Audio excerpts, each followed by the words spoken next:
Hello प्यारे बच्चों, जय हिंद एंड आई होप आप सभी बहुत अच्छे होंगे। तो गाइस, आज का जो हमारा लेक्चर है that is the lecture number 4, जिसके अंतर्गत आज हम लोग जो स्टार्ट करेंगे that is the part 3 of the electrovalent bond.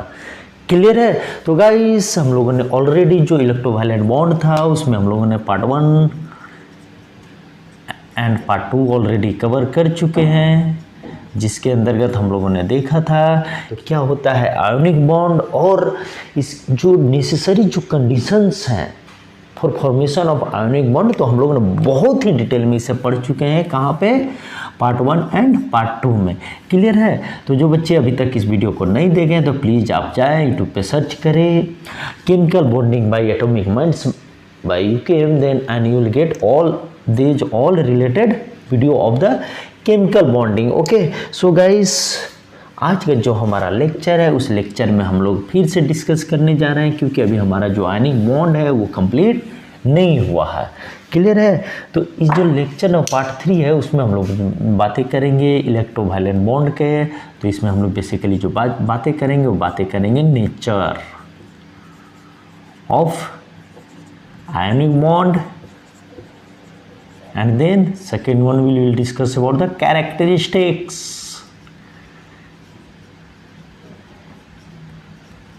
of ionic bond, means behavior of ionic bond। Clear है? तो गाइस, जो नेचर ऑफ आयोनिक बॉन्ड है वो क्या होता है? वो होता है नॉन डायरेक्शनल।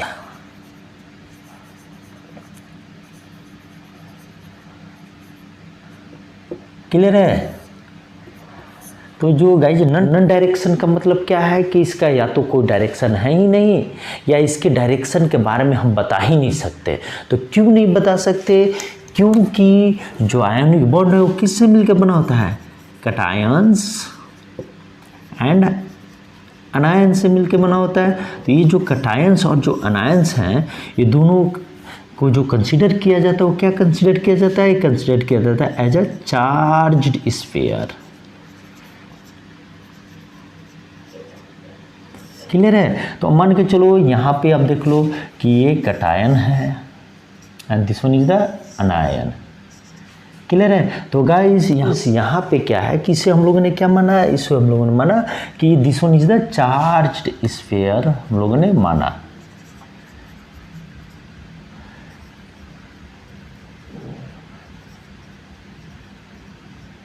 तो ये जो चार्ज स्फीयर है तो इसके चारों तरफ जो फील्ड है वो यूनिफॉर्मली डिस्ट्रीब्यूटेड है। क्लियर है? ये यूनिफॉर्मली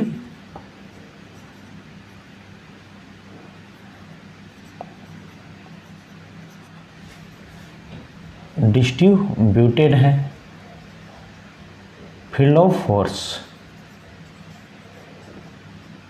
क्लियर है? तो अब यहाँ पे इसको समझने के लिए हम लोगों ने तो समझ लिया है कि भाई किस तरह से इसके जो चारों तरफ जो दोनों स्फीयर है उसके तरफ जो फील्ड ऑफ फोर्स है वो यूनिफॉर्मली डिस्ट्रीब्यूटेड है। क्लियर है? तो गाइस, अब यहाँ पे देखो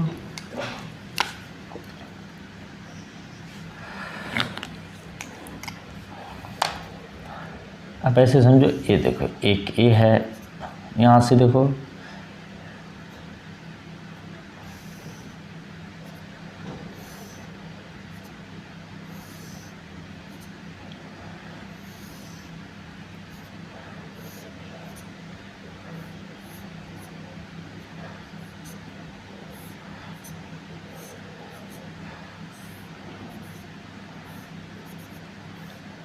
इस तरह से इसका जो इसका जो फील्ड है जो इस तरह से है और इसका जो फील्ड है एक किस तरह से? इस तरह से है।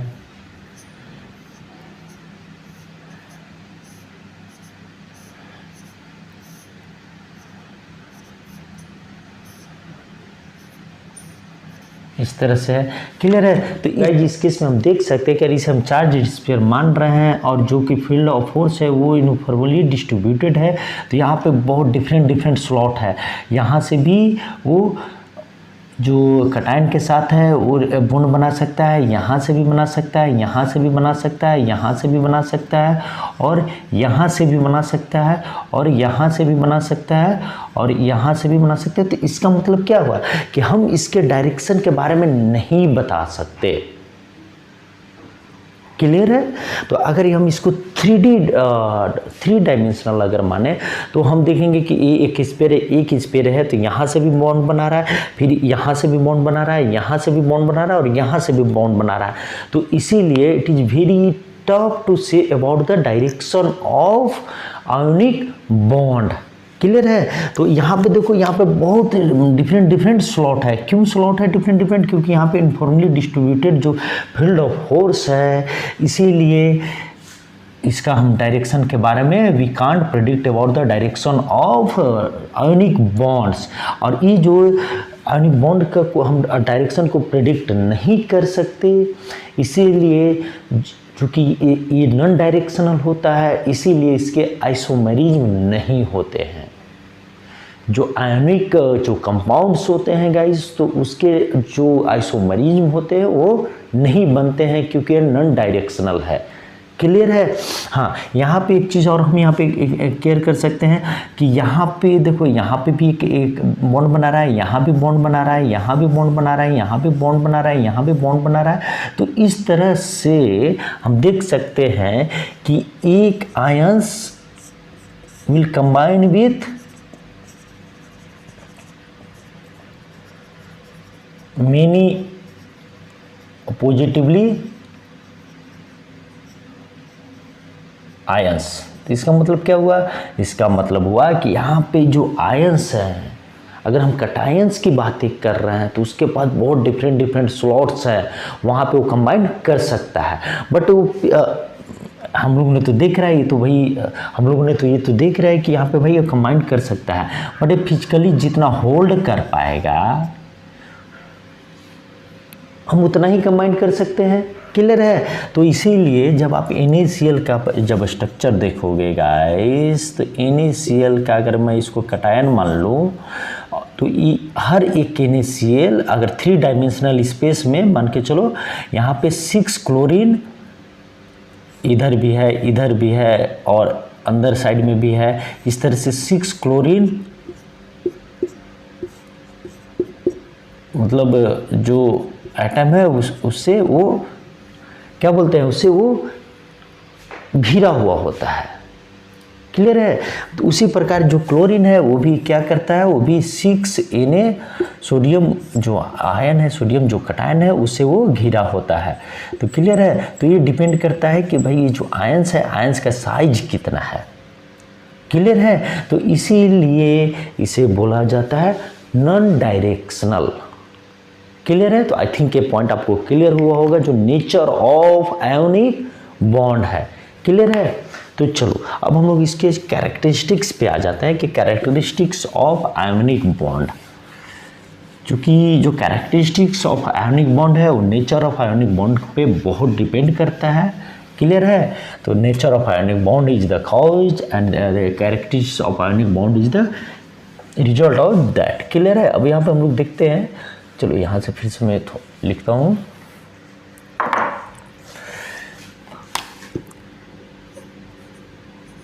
Characteristics of ionic bond. Clear है? तो first point, all ionic compounds, ionic compounds में कौन सा बॉन्ड होगा? आयोनिक बॉन्ड होगा। तो all ionic compounds are crystalline solid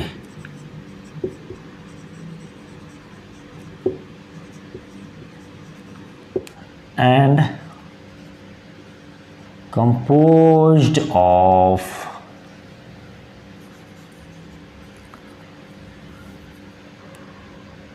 ions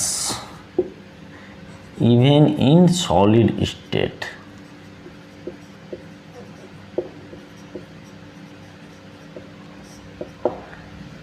clear है? तो यहाँ पे क्या बोल रहा है कि all ionic compounds are crystalline solid. Clear है? क्रिस्टलाइन, तो गाइस क्रिस्टलाइन सॉलिड का मतलब क्या हुआ कि वो जो सॉलिड बना है उसके अंदर जो एटम का जो अरेंजमेंट है वो बहुत ही प्रॉपर वे में है।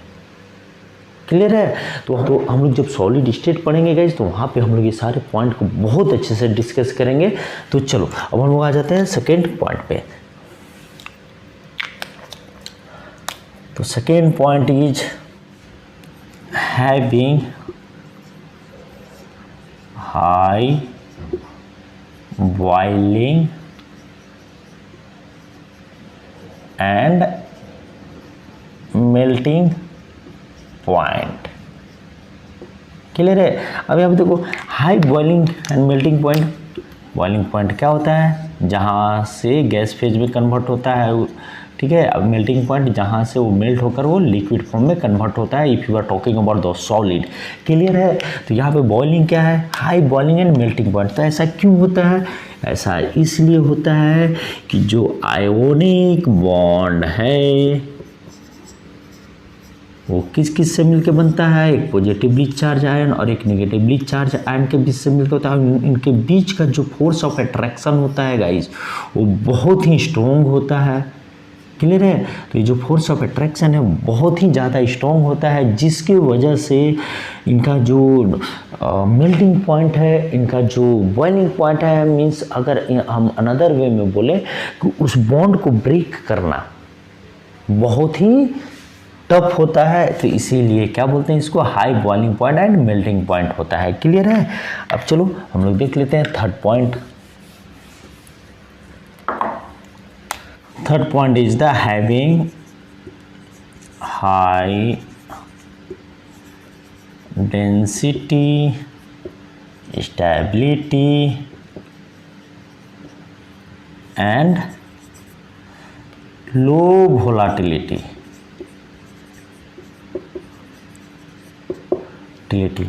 क्लियर है? इट मीन्स इसका जो डेंसिटी होगा वो क्या होगा? ज़्यादा होगा, स्टेबिलिटी ज़्यादा होगा और वोलाटिलिटी कम होगा। इट मीन्स कहने का मतलब क्या है कि आप यहाँ पे देखो,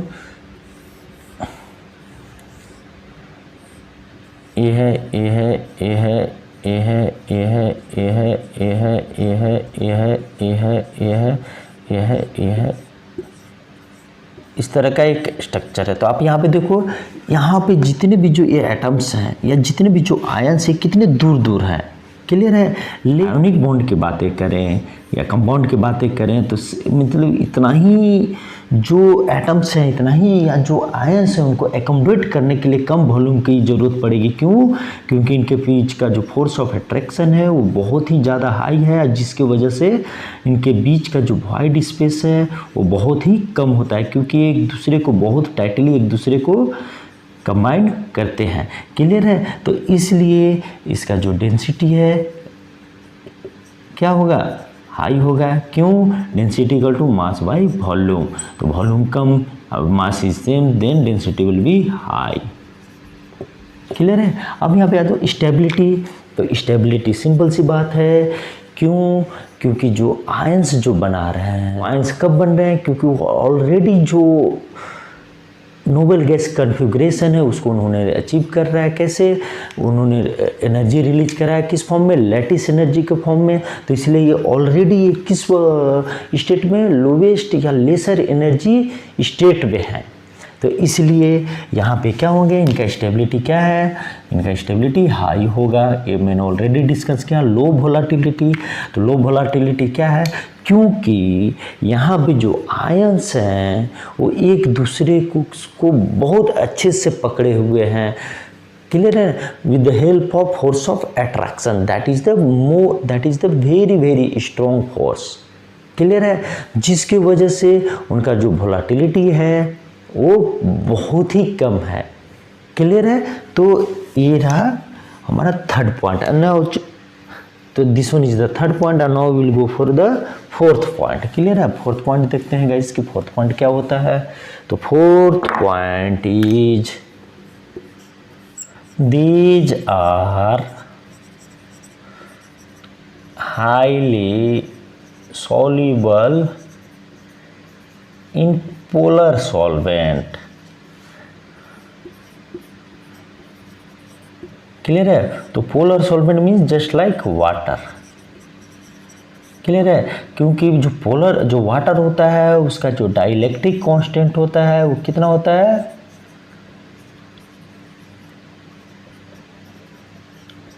मान के चलो 80 है। क्लियर है? Means it reduces force of attraction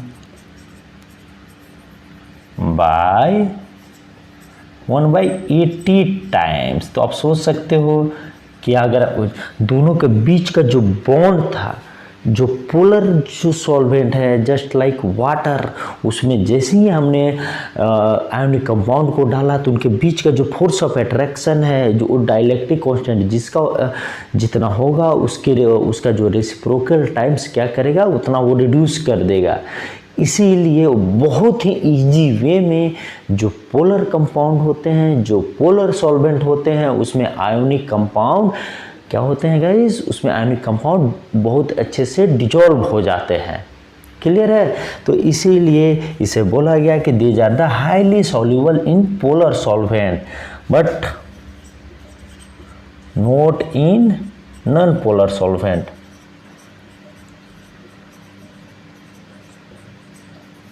non polar solvent क्या क्या हो सकता है? For example benzene, alcohol, ether etcetera. But कहा जाता है ना कि जो केमिस्ट्री अगर हम पढ़ाई कर रहे हैं तो उसमें एक्सेप्शनल आते हैं। तो गाइज ऐसा नहीं है कि सारा का सारा जो आयोनिक कंपाउंड है वो polar compound just like water में वो सॉल्युबल होते ही हैं। जैसे BaSO4, PbSO4, PbCl2, AgCl, AgI, AgF, ये सब क्या है? बहुत ही लेस सॉल्युबल है किसमें? पोलर कंपाउंड में।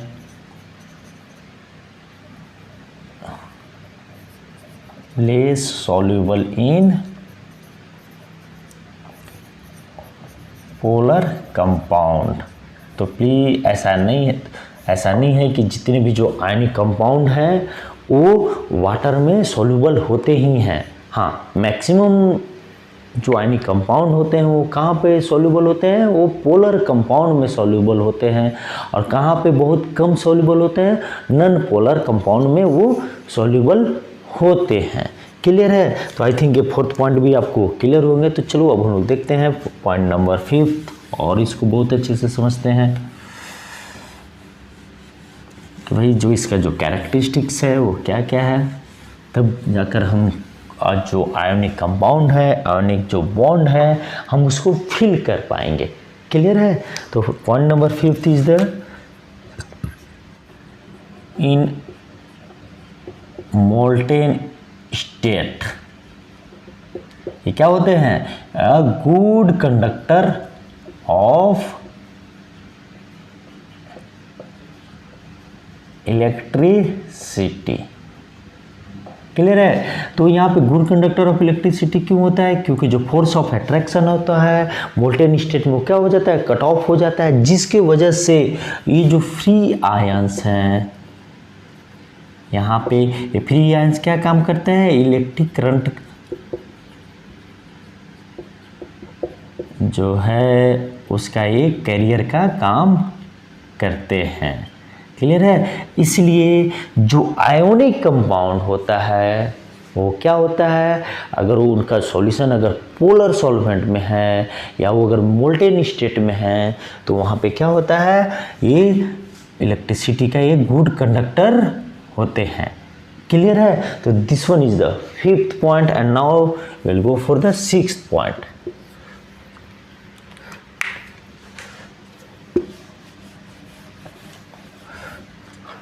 Guys, 6th point is the in solution ionic compounds goes under ionic reaction that is very fast। Clear है। तो भाई अब कहा जाता है कि सर आयोनिक कंपाउंड में तो ऑलरेडी है, या राइट, बट अगर जो उनका जो सॉल्यूशन है तो वहाँ पे भी वो क्या क्या करेंगे, वो ऐसा नहीं कि अगर वो जैसे आयंस में ब्रेक हुए तो वहाँ पे वो क्या करेंगे, अगर वो आयंस में ब्रेक हुए तो एक इसका कटायन और एक दूसरे जो फॉर एग्जांपल अगर एक सॉल्यूट है एक सॉल्वेंट है तो सॉल्वेंट के साथ भी ये एक रिएक्शन बना सकते हैं, that will be ionic reaction and that will be the very fast reaction.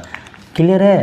तो 7 जो पॉइंट है हम लोग बातें करेंगे आइसोमॉर्फ्स। इसका मतलब क्या है कि फॉर एग्जाम्पल कंपाउंड ए है and this one is the compound B. अगर ये दोनों का atom arrangement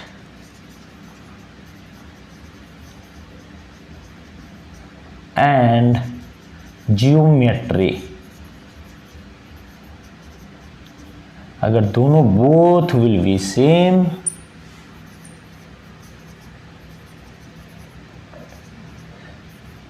then this is both will be same, then these are called isomorphs and this process is called isomorphism। Clear है।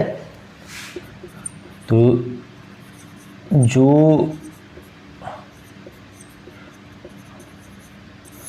जो ionic compound होता है वो क्या एग्जिबिट करता है, वो एग्जिबिट करता है आइसोमॉर्फिज्म। क्लियर है। जैसे आप ले लो ZnSO4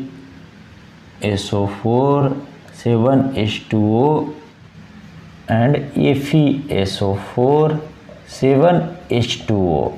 क्लियर है। तो ये क्या है, ये एक एग्जांपल है। यहाँ पे दो जो कंपाउंड्स हैं वो आयोनिक कंपाउंड्स हैं। अब ये दोनों क्या एग्जिबिट करते हैं, ये दोनों एग्जिबिट करते हैं isomorphism and both are called isomorphs. Clear है। तो ये किस केस में ऐसा एग्जिबिट करते हैं, ये एग्जिबिट करते हैं in the case of electrovalent compound, in the case of ionic compound. Clear है। तो चलो अब हम लोग चलते हैं नेक्स्ट पॉइंट पे। तो हम लोग ने यहाँ 7 पॉइंट देख लिया, अब चलते हैं हम लोग 8 पॉइंट पे जो इसका जो कैरेक्टरिस्टिक्स है। तो गाइज आप आई होप आप इसको साथ के साथ लिखते चल रहे होगे, आप अपना नोट करते चल रहे होगे। तो गाइज चलो हम लोग देखते हैं पॉइंट नंबर 7। तो हम लोग देखते हैं पॉइंट नंबर 8।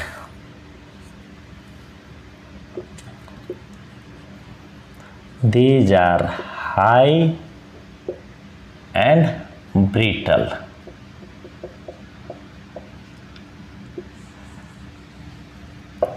इसमें क्या होता है कि जो जैसे यहाँ पे देखो एक है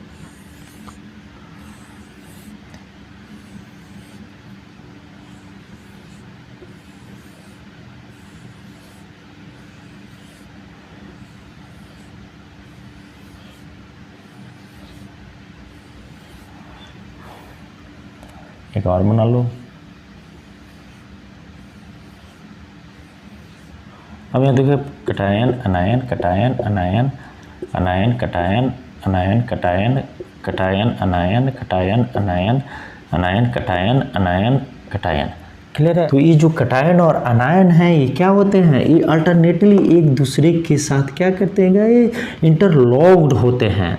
क्लियर है। इसीलिए यहाँ पे जो इंटरलॉक्ड है तो यहाँ पे आप देखो कि कोई भी जो सिमिलर जो आयंस हैं उनके बीच का जो डिस्टेंस है वो बहुत दूर है। इसके वजह से यहाँ पे जो फोर्स ऑफ जो रिपल्सन है वो डोमिनेट नहीं कर पाता है किसके बीच में, किसके ऊपर, फोर्स ऑफ अट्रैक्शन के ऊपर डोमिनेट नहीं कर पाता। क्लियर है। यहाँ पे दे जार हार्ड होगा नोट हाई। क्लियर है। तो प्लीज़ आप इसे करेक्ट कर लो। तो यहाँ पे देखो तो नहीं हो पाता, इसलिए क्या है, इसलिए ये क्या होता है, ये हार्ड होते हैं।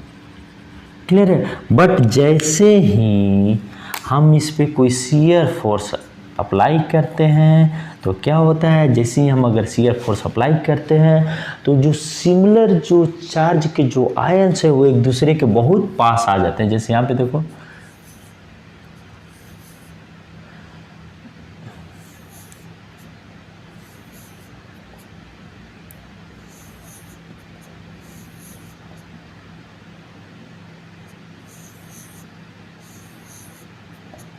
ये है। अब जैसे ही यहाँ पे हम लोगों ने फोर्स लगाया तो फोर्स लगाने के बाद ये क्या हो गया गाइस, ये देखो, ये जो है यहाँ पे आ गया फोर्स, यहाँ पे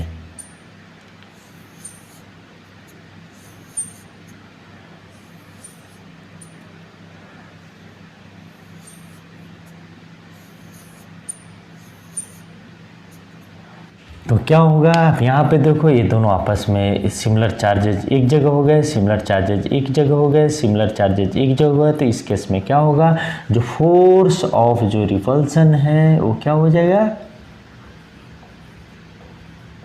रिपल्सन विल डोमिनेट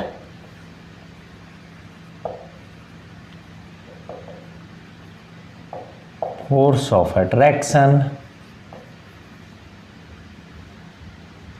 तो इसीलिए क्या होगा, इसीलिए यहाँ से जो क्रिस्टलाइन सॉलिड है उसमें क्या हो जाएगा, वो ये हो जाएगा फ्रैक्चर, मीन्स ब्रेक हो जाएगा।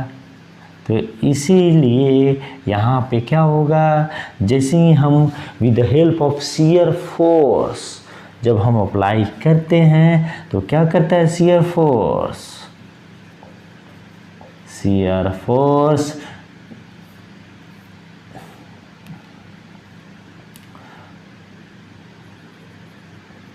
इज टू ब्रेक, मतलब जैसे हम शियर फोर्स अप्लाई करते हैं तो जो फ्रैक्चर करना है, जो सॉलिड को जो ब्रेक करना है वो इजी हो जाता है। That will help in breaking the crystalline solid. Clear है। तो I think this is the characteristics और properties of the ionic bond जो आपको समझ में आया होगा। और guys these all are the theoretical parts, तो ये आप किसी भी बुक से भी अब आप पढ़ सकते हो, समझ सकते हो, आपको बहुत अच्छे से समझ में आएगा। तो गाइस हम लोगों ने आज का जो लेक्चर था that is the part 3 of the electrovalent bond. तो अभी भी इसमें कुछ जो पॉइंट्स हैं जो छूटे हुए हैं तो हम लोग नेक्स्ट क्लास में इसको और अच्छे से कवर करेंगे, ताकि आपका एक जो आयोनिक बॉन्ड है उस पर आपका एक बहुत ही बेहतरीन कमांड हो। क्लियर है। तो चलो आप लोग बहुत अच्छे से पढ़ाई करो। जय हिंद, जय भारत एंड नमस्कार।